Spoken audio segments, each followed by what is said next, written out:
Bienvenue dans Raconte-moi Al-Qasas, une nouvelle série du podcast Coran de ton cœur qui t'accompagnera, j'espère, pendant les jours bénis de Ramadan. Moi, c'est Zainab, enseignante et éternelle étudiante du Coran, comme j'aime le dire. Prépare-toi à entrer en profonde conversation avec Surat Al-Qasas et accueillir, jour après jour, les sagesses qu'elle t'offre.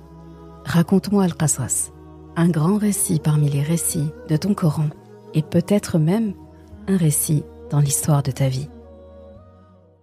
Bismillahirrahmanirrahim. Qala rabbi inni qataltu minhum nafsan fa akhafu an yaqtulun. Wa akhi Harun huwa afsahu minni lisanan fa arsilhu ma'i yarid an yusaddiquni. إني أخاف أن يكذبون قال سنشد عضدك بأخيك ونجعل لكما سلطانا فلا يصلون إليكما بآياتنا أنتما ومن اتبعكما الغالبون فلما جاءهم موسى بآياتنا بينات قالوا ما هذا إلا سحر مفترى وما سمعنا بهذا في آبائنا الأولين. Rabbi, dit-il, j'ai tué un des leurs et je crains qu'il ne me tue. Et Haroun, mon frère, est plus éloquent que moi. Envoie-le donc avec moi comme auxiliaire pour déclarer ma véracité. Je crains vraiment qu'il ne me traite de menteur.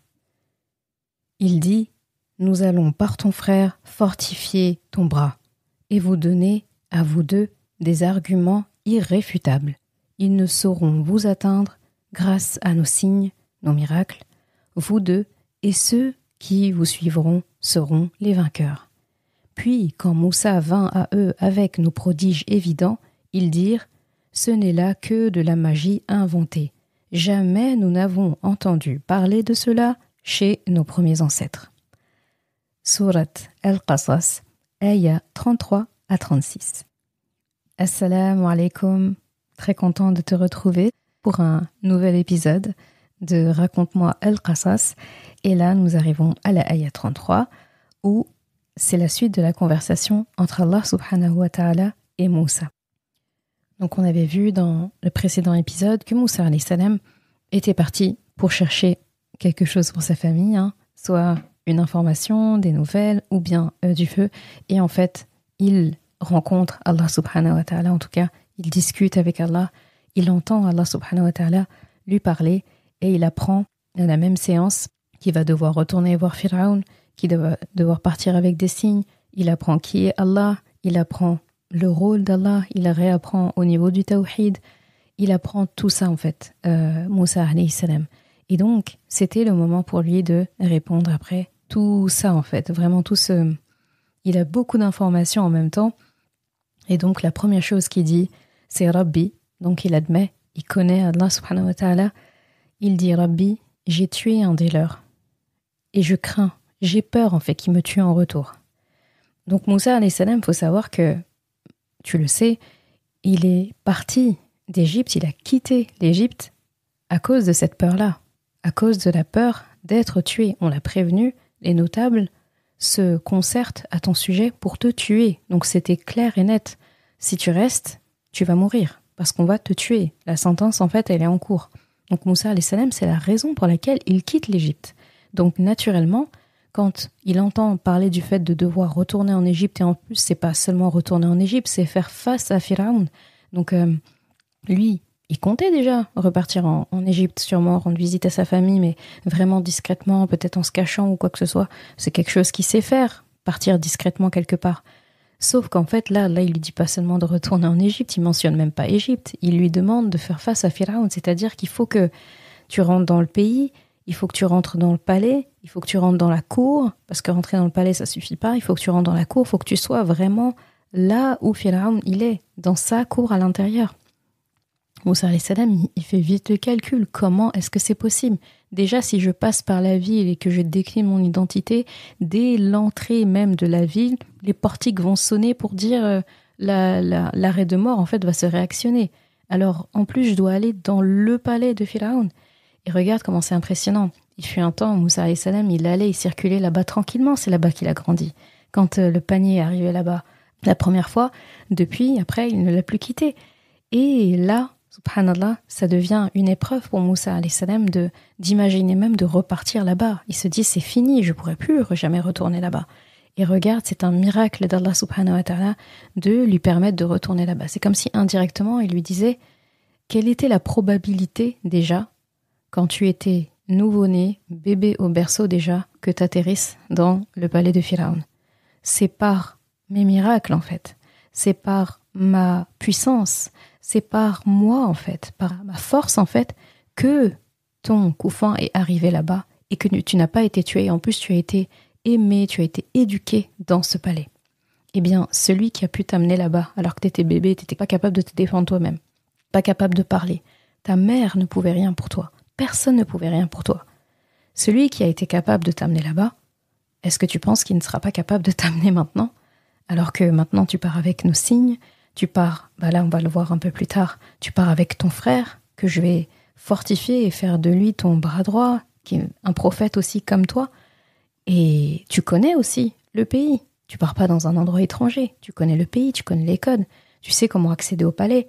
Tu connais, et sûrement il connaît aussi les gardes, il connaît beaucoup de choses. Il est très intelligent.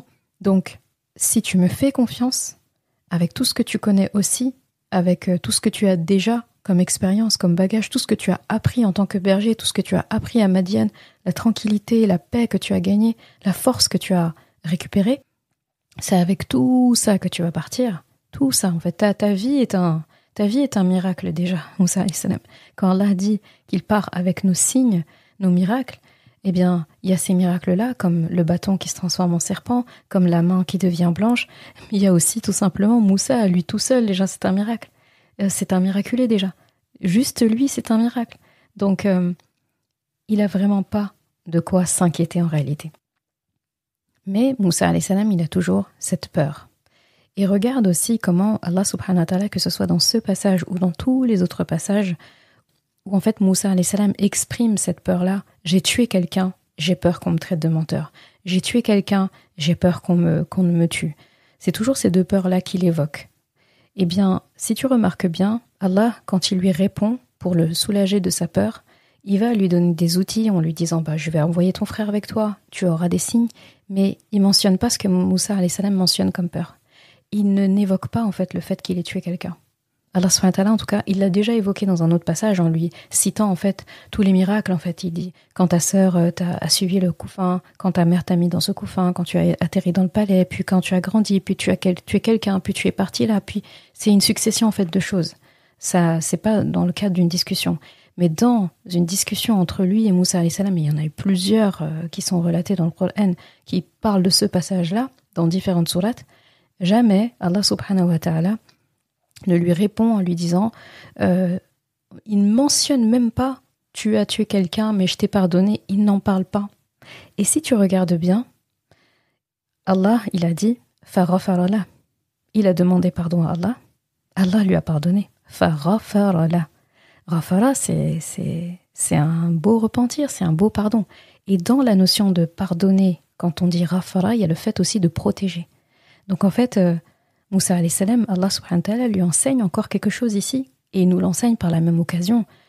Quand, en fait, on a demandé pardon à Allah pour quelque chose et qu'Allah nous a pardonné, et qu'en plus on a promis de ne plus retourner dessus, il y a le regret, d'accord, je t'invite à revoir ça au niveau de la jurisprudence, les conditions en fait du repentir, et il y en a plein, hein, donc le fait d'avoir la ferme conviction de ne pas revenir dessus, le fait de regretter, le fait de demander pardon, réparer, etc. Il y a des choses claires à faire par rapport à ça. Eh bien, une fois que tout ça s'est réglé, et en plus Moussa alayhi salam, il a la confirmation d'Allah qu'il a été pardonné, eh bien pour Allah, c'est affaire classée en fait.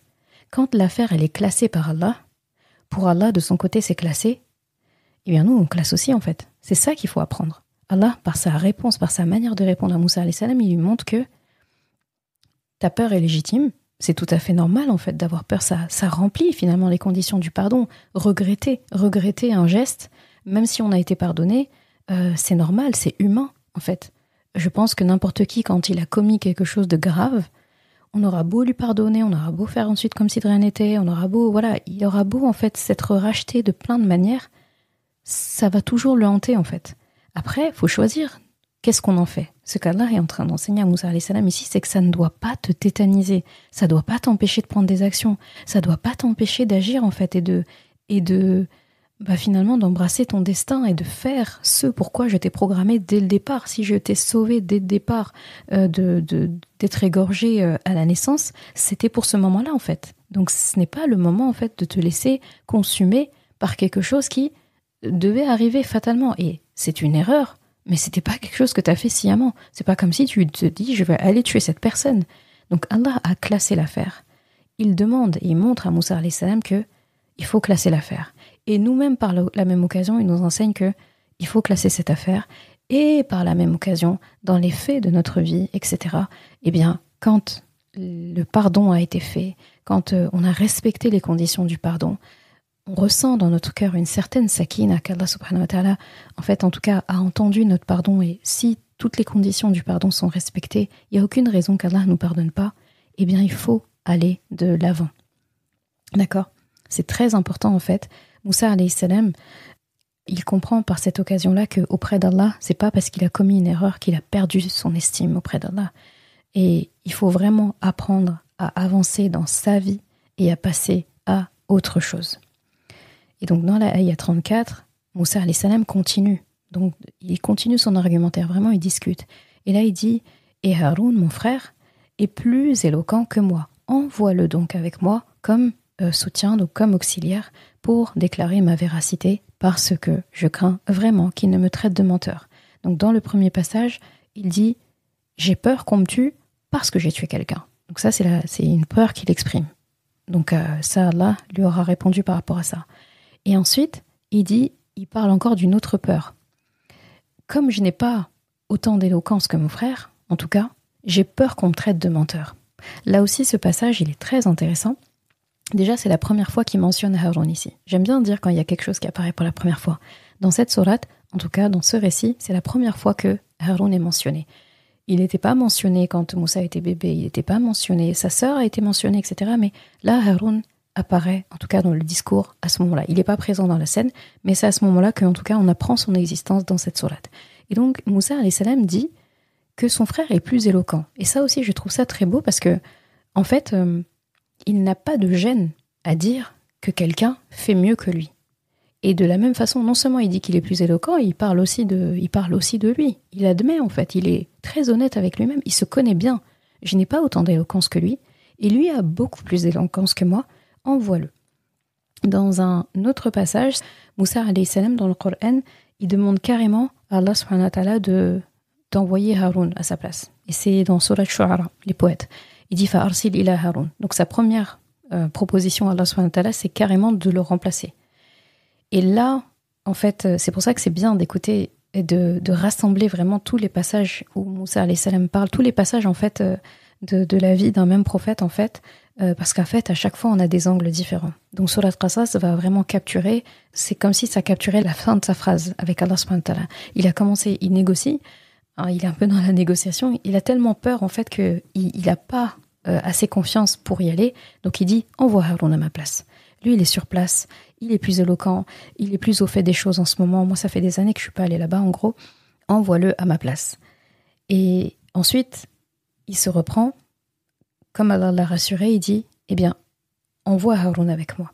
D'accord ? Envoie-le à mes côtés. Faut pas que je sois tout seul. Je me sens pas d'y aller tout seul et de parler, parce que déjà, j'ai peur qu'on me tue. Et j'ai peur, en fait, qu'on me traite de menteur. Et le terme qu'il emploie pour dire que son frère est plus éloquent que lui, c'est afsahu. Ça vient de fasaha, donc fasaha, qui est traduit par l'éloquence en général. Fasaha, on dit ça quand quelque chose devient propre après avoir été souillé. D'accord ? Quand on dit fasaha al-laban, c'est-à-dire le lait, avant qu'on lui enlève ses impuretés, enfin après qu'on lui a enlevé plutôt ses impuretés, tous les microbes, etc. et tout, et qu'on ait vraiment bien conditionné le lait, eh bien ce qu'on obtient, c'est du lait qui est voilà, qui est propre après avoir été, on va dire, avoir eu des impuretés. Et donc, quand on dit que quelqu'un a une fasaha comme ça, comme il évoque son frère, eh bien c'est quelqu'un qui n'a pas la parole lourde. C'est quelqu'un qui a une parole claire. En fait, elle est claire et elle est légère parce que justement, elle a été lavée de toute la lourdeur, de toute souillure, de toute ambiguïté, de toute difficulté, on va dire. Et donc, du coup, c'est une parole qui est impactante, forcément. C'est un discours qui est pertinent. C'est quelqu'un qui est expressif, qui est éloquent. Et il y a cette notion aussi de charisme, en fait. Quelqu'un qui est, comme Moussa alayhi salam décrit, afsah, c'est vraiment quelqu'un qui n'est pas ennuyeux dans son discours. Il parle, on a envie de l'écouter. Et en même temps, c'est quelqu'un qui est compétent aussi. Parce que quelqu'un, il peut avoir du charisme, mais il n'a pas trop de science, quoi. Et on peut avoir de la science et être ennuyeux. Alors que là, ce qu'il est en train de dire, c'est que non seulement il est pertinent, il est expressif, il est éloquent, mais il est aussi charismatique. Il a beaucoup de charisme dans son discours. Il parle, on a envie de l'écouter. Et c'est aussi un discours qui est simple à comprendre. Quelqu'un qui écoute parler ce qu'il décrit, en tout cas en termes d'éloquence, Moussa alayhi salam, eh bien on a envie de l'entendre et on comprend ce qu'il dit surtout. C'est très important. Et donc, tu pourrais te demander pourquoi Moussa alayhi salam parle comme ça. Parce que nous, jusqu'à présent, quand on l'entend parler, on n'a pas l'impression d'entendre parler quelqu'un qui ne sait pas s'exprimer. On l'a vu comment il a parlé avec son beau-père. Bon, il a très peu parlé avec, en tout cas dans cette sourate, il a très peu parlé avec ses femmes à côté du puits parce qu'il a juste dit ma khatabukouma tout simplement, hein, et on n'a pas de conversation vraiment entre lui et son épouse, qui devait être en tout cas son épouse. Après, on l'entend parler quand il dit à sa famille attendez-moi, je vais chercher du feu ou des nouvelles et tout. Donc c'est vrai qu'on n'a pas beaucoup entendu Moussa alayhi salam ici parler. On voit l'éloquence de Moussa alayhi salam pour le coup. On a limite envie de lui dire t'es sûr que tu te considérais pas éloquent dans ses discours avec Pharaon. Donc là, on a l'impression de voir un Moussa complètement différent. Vraiment, Allah l'a fortifié, l'a rassuré, lui a donné confiance. Et là, on a quelqu'un d'une éloquence.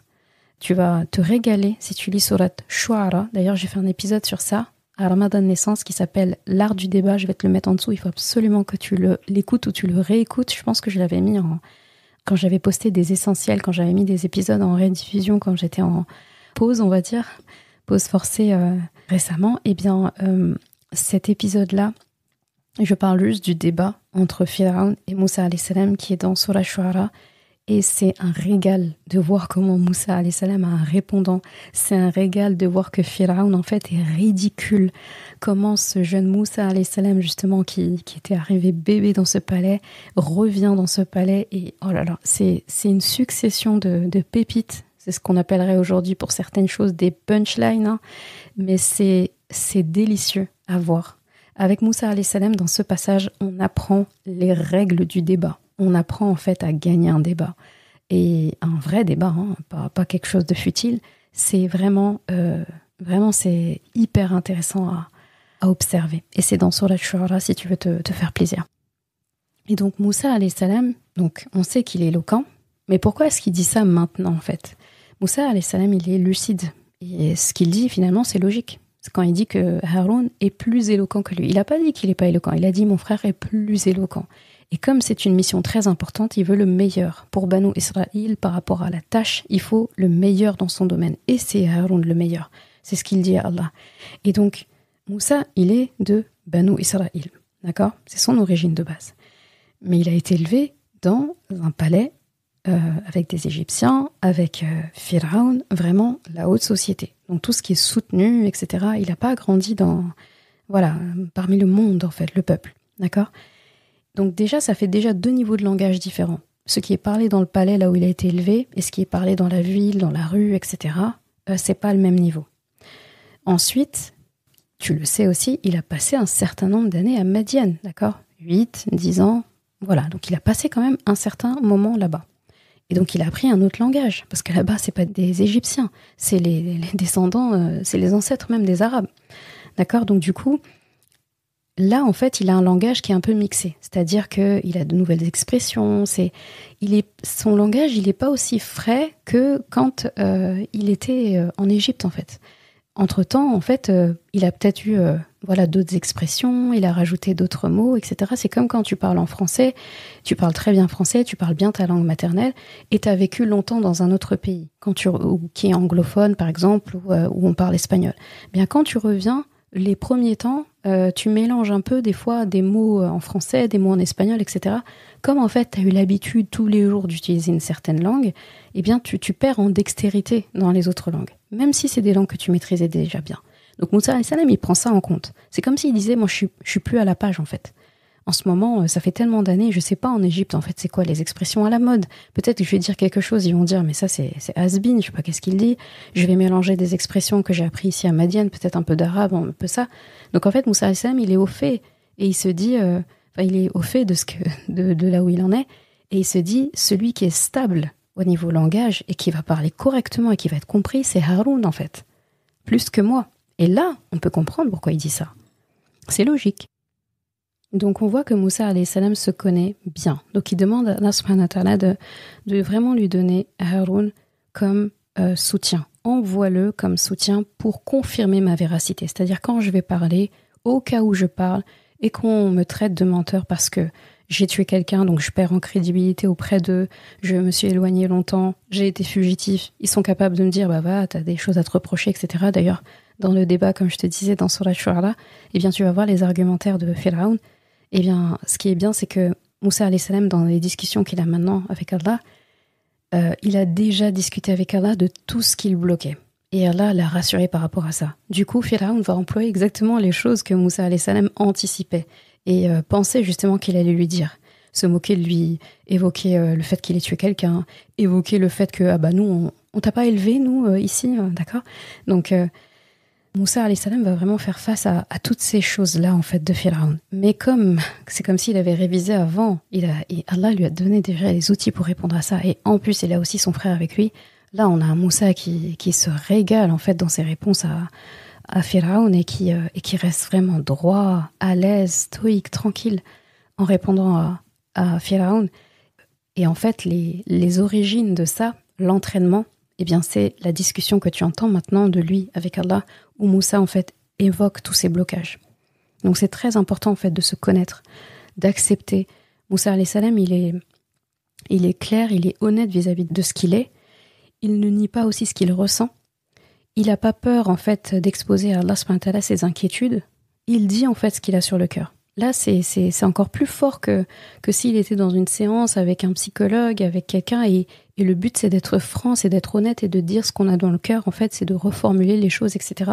Moussa alayhi salam, il a une séance avec Rabbul Alamin qui est de la plus haute valeur en ce moment même. Et pareil, c'est quelqu'un qui a vraiment de la lucidité et une grande perspicacité et un grand respect aussi pour la valeur des autres. Et c'est le cas de son frère qui est absent et regarde comment il en parle en bien, alors qu'il n'a pas vu depuis des années.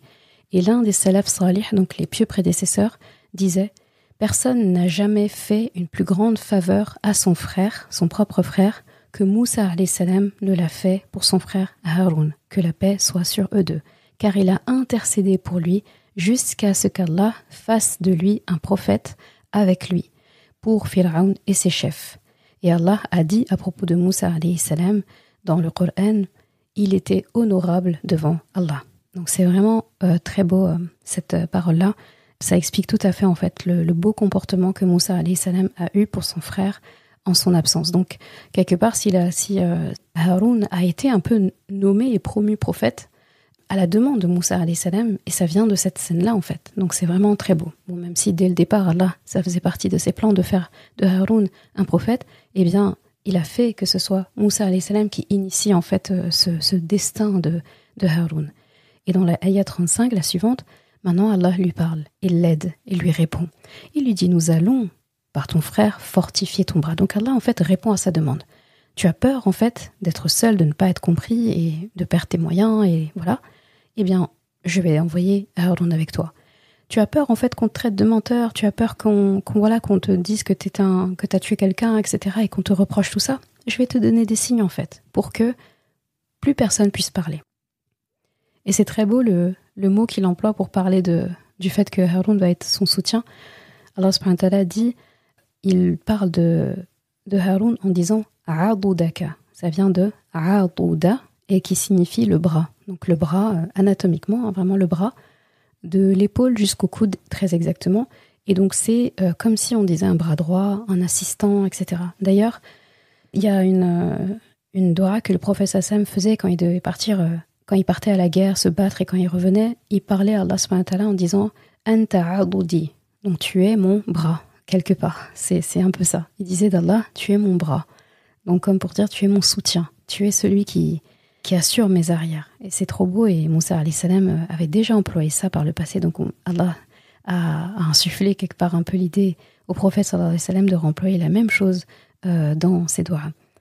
Donc Allah a répondu à Moussa alayhi salam, il n'a pas eu à aller seul devant Pharaon. Et il dit qu'il va leur donner à eux deux sultanan. Donc sultan, c'est le pouvoir, c'est le contrôle. C'est aussi des preuves et des évidences claires. Quand on parle de sultan, on parle aussi de autorité. Donc en gros, c'est comme s'il leur disait, vous serez toujours dominant devant Pharaon. C'est le miracle que je vous donne en plus. C'est que vous serez toujours dominant devant lui. Et c'est assez miraculeux parce que on parle du tyran sur terre. Comme Allah le définit au début, Inna Fir'auna ala fil ard. Pharaon était odieux, il était hautain, il était tyran sur terre. Il n'a pas dit en Égypte, il a dit sur terre, pour dire que c'était vraiment, le chef dans la tyrannie. Personne ne pouvait être en compétition avec lui sur ce terrain-là. Et donc, c'est un miracle à lui tout seul, le fait que Pharaon, si tu regardes bien, il n'a jamais eu la force ou la capacité de tuer ou même blesser Moussa alayhi salam. Il n'a jamais réussi. Et la vraie peur, c'est pas Moussa alayhi salam en fait qui devait la ressentir, mais c'est Pharaon. Il a eu peur toute sa vie. C'est la peur qui l'a conduit à se mettre à faire égorger des enfants au berceau. C'est la peur aussi de se retrouver sans main d'œuvre qui a fait que, une année sur deux, il les épargnait. C'est la peur qui le fait parler dans ses débats avec Moussa alayhi salam. Et même cette façon qu'il a d'interpeller ses notables, de demander un peu leur soutien dans son discours, c'est quelqu'un qui a peur. Il n'a pas le discours d'un souverain. Il n'a pas le discours d'un leader. Pharaon, il n'y a aucune de ses répliques qui ressemble à celle d'un vrai leader. Encore moins d'un qawwam, encore moins d'un homme, un vrai, quoi. C'est vraiment le discours de quelqu'un qui a peur. Pas seulement quelqu'un qui a peur, d'un peureux et même d'un lâche. Et c'est ce qu'Allah a mis en fait en Moussa et Haroun en expliquant qu'en fait ils pourront jamais vous atteindre. Ils vous toucheront pas. Ça, c'est un miracle. Et nos ayats, pour le coup, sont plus puissantes qu'une armée. Moussa, alayhi salam, et Haroun faisaient peur et étaient des adversaires de taille devant Pharaon, au point où celui qui avait l'armée la plus puissante sur terre, qui était la superpuissance lui sur terre, il était complètement désarmé pour le coup devant deux personnes et leurs signes. Et ça me fait penser que nous, en fait, nous avons encore plus que ça. Nous avons aussi les ayats d'Allah, nous avons les signes d'Allah. Et c'est consigné dans ce Coran qui est le nôtre, dans notre Coran. Nous, on a le Coran. C'est le miracle qu'Allah nous a donné. C'est le miracle qu'il a donné au prophète sallallahu alayhi wa sallam, entre autres miracles. C'est un miracle qui est fait de miracles. Le Coran est fait de ayat. Allah ne cesse de dire qu'il a envoyé tel prophète, tel messager, tel envoyé avec des miracles. Et nous avons, et quand il parle de miracles, il parle de ayat. Et nous avons un Coran qui est composé que de ayat. D'accord ? On les appelle les ayats. C'est pour ça que j'aime bien dire ayat et pas verset. Donc, c'est fait que de ayat. Allah ici nous rappelle ça, en fait. Cette scène doit nous rappeler ça. Comme les autres scènes où il parle de ayat, qu'en fait, nous avons des ayats, des signes qui sont si puissants. Ces ayats-là contiennent les ayats devant lesquels on est en admiration. Quand on entend la mer fendue en deux, quand on entend Moussa alayhi salam avec les signes, sa main qui devient toute blanche, le serpent qui se transforme en bâton, c'est impressionnant. Mais en fait, on est en train de lire des ayats d'un Coran qui englobe non seulement ça, et plein d'autres choses. Les ayats du Coran sont tellement évidentes pour le coup que toi et moi, si on parle là, si je parle et que tu écoutes, eh bien, c'est parce que le Coran est un miracle. Tout ce podcast, par exemple, est basé sur le miracle du Coran. Je n'aurais pas de matière à parler s'il n'y avait pas le Coran. Tu n'aurais pas de matière à adorer Allah s'il n'y avait pas le Coran. Beaucoup de choses de ta vie, en fait, si le Coran n'existait pas, il y a beaucoup de choses de ta vie, en fait, qui s'effondreraient, qui n'auraient pas de lieu d'être. Même pour ceux qui pratiquent pas bien l'islam, ou qui débutent, ou qui n'ont pas vraiment de notion de la religion, ils pensent, en fait, que le Coran n'est pas présent dans leur vie, mais en fait, il l'est.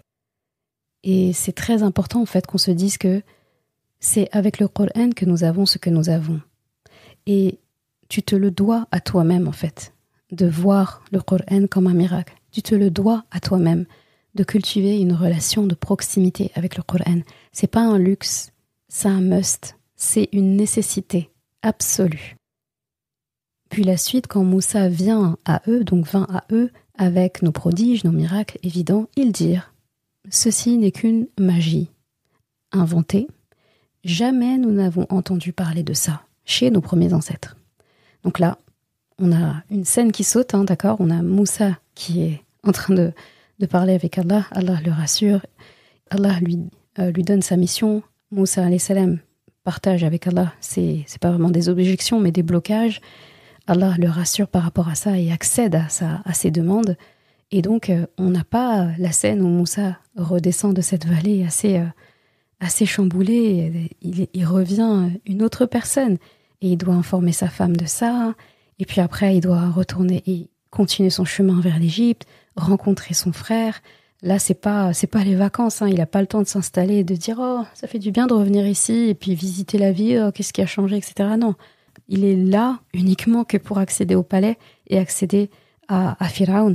Et du coup, toutes ces scènes s'enchaînent, d'accord, sans qu'on ait le détail ici. Et on a directement sa conversation avec Pharaon. Donc, on saute de lui qui est en train de dire à Allah qu'il a peur d'être tué, qu'il a peur d'être traité de menteur, à Moussa alayhi salam qui est en train de montrer ses signes. Et on a tout de suite, d'ailleurs, c'est pas la parole de Moussa alayhi salam qu'on a en premier, c'est la parole de Pharaon et ses notables qui parlent en même temps en disant mais n'importe quoi. On n'a jamais vu ça chez nos ancêtres et ça c'est juste de la magie inventée. Et ce passage-là, c'est un petit résumé du détail que tu vas avoir dans Sourate Shu'ara.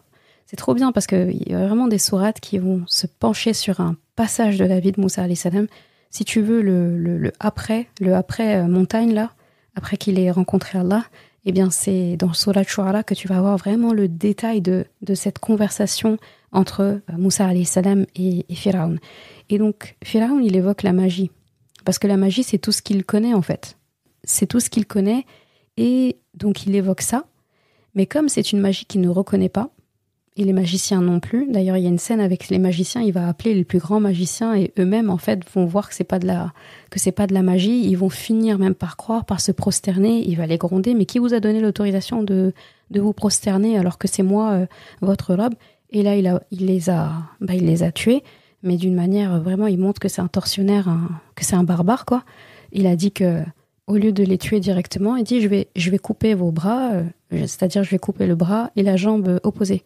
C'est comme ça qu'il a décidé de les tuer. Et il les menace en fait, ça. Il dit je vais faire ça là. Il dit je vais vous faire ça. Et là ils ont dit on n'a pas peur en fait, c'est pas grave.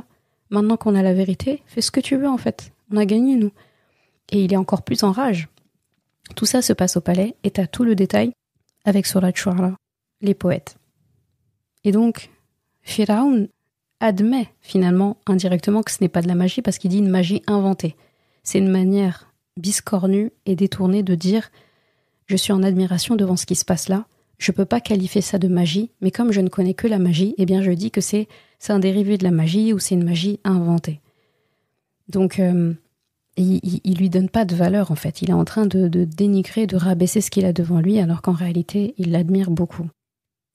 Donc là, il montre vraiment son orgueil. Non seulement il voit les signes, il voit que ceux qui sont sous son commandement, en fait, qui sont des experts de la magie, accèdent aussi aux signes et se prosternent devant Allah subhanahu wa ta'ala. Et malgré tout, en fait, ça fait que montrer encore plus son orgueil.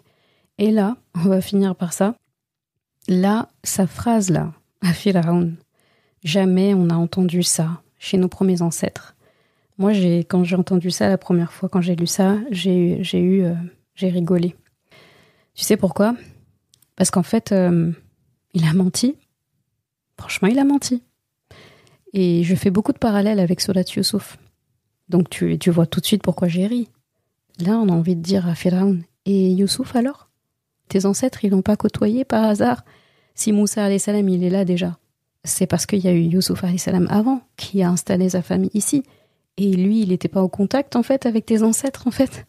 Donc, les Égyptiens, à un moment donné de l'histoire, en tout cas, c'est certain, ont côtoyé des croyants. Ils ont côtoyé des gens qui appelaient à Allah. Ils ont côtoyé des gens qui appelaient au tawhid. Et en plus, ils ont côtoyé une période où en même temps, ils avaient plusieurs personnes pieuses et prophètes. Ils ont eu Youssouf alayhi salam, qui était quand même le numéro 2 du pays. Yaqub alayhi salam, son père, qui l'a éduqué, qui l'a rejoint. Benyamin, son petit frère aussi, qui était de son côté. Et toute leur famille, en fait. Il y avait tout le monde. Donc il y avait tout un peuple, en fait, qui appelait à l'unicité et tout un peuple qui était les musulmans de l'époque, en fait. Et Youssouf alayhi salam n'a jamais caché sa foi. Quand il était en prison, la première chose qu'il a fait quand il discutait avec ses camarades prisonniers, c'était de faire de la da'wa, de les appeler à l'islam. Et après, il a interprété leurs rêves. Pareil, en fait, il n'a cessé de faire la da'wa dans le pays.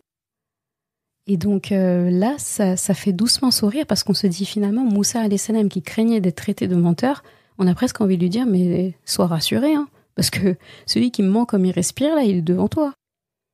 Et d'ailleurs, la preuve que ses ancêtres ont entendu parler du tawhid, et en fait, c'est pas la première fois du tout et que ça apparaît, il peut pas dire jamais dans nos ancêtres on a entendu parler d'un rab, de l'unicité, etc., de signes, de miracles, c'est n'importe quoi. Eh bien, nous, on a envie de lui dire c'est n'importe quoi.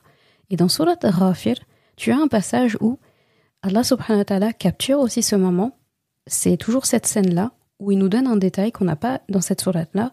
Et il dit « وَقَالَ رَجُلٌ مِنْ آلِ فِرْعَوْنَ يَكْتُمُ إِيمَانَهُ » Donc, à un moment donné, il y a un homme dans l'assemblée, devant tout le monde, devant Moussa, alayhi salam, devant Pharaon, devant tous les notables, qui prend la parole. Et Allah dit, dans le sens, il dit que « Et un homme de la famille de Pharaon qui cachait, qui dissimulait sa foi, dit. » Et là, il y a un long discours de cette personne. C'est très intéressant à écouter. C'est vraiment, c'est un très beau discours où il fait da'wa en fait. Bon, j'imagine qu'après ça a dû lui coûter la vie, mais il fait un long discours en fait où il soutient Moussa, mais il est en train de faire une da'wa qui est limite beaucoup plus. On a l'impression que c'est comme si c'était lui qui était envoyé quoi. Et en fait, à la fin de son discours, il dit alors que vous est venu Youssouf avec ses signes et quand il est mort, donc en parlant de Youssouf alayhi salam. Eh bien, vous avez dit que après lui, il n'y aurait pas de prophète. Donc en fait, j'ai presque envie de dire à Pharaon, dans cette scène-là, est-ce que c'est possible de mentir de cette manière-là, de mentir autant comme ça, avec le plus grand des calmes, de mentir comme on respire de cette manière-là ? C'est énorme, son mensonge. Donc, on voit on commence à voir, en tout cas, là on n'a même pas fini de voir le passage de la conversation entre Moussa alayhi salam et Pharaon. On voit en fait que Moussa alayhi salam, vraiment, ses craintes, Allah subhanahu wa ta'ala l'a vraiment rassuré, il a eu raison de rassurer parce que là pour le coup il a été bien préparé parce que Pharaon n'a rien de tangible en fait à lui présenter et cette scène nous le montre très très bien. Bien, on arrive à la fin de cet épisode. On va voir, Inch'Allah, la suite demain. Qu'est-ce que va continuer de dire Moussa alayhi salam ? Qu'est-ce que va dire Pharaon ? Comment est-ce qu'ils vont finir ? Parce que les scènes vont se passer assez vite, en tout cas ici, parce que comme Allah détaille ça plus loin, et dans d'autres sourates du Coran, le discours détaillé entre Moussa et alayhi salam et Pharaon, eh bien, on va voir au prochain épisode ce qu'il en a, Inch'Allah. Salam alaikum.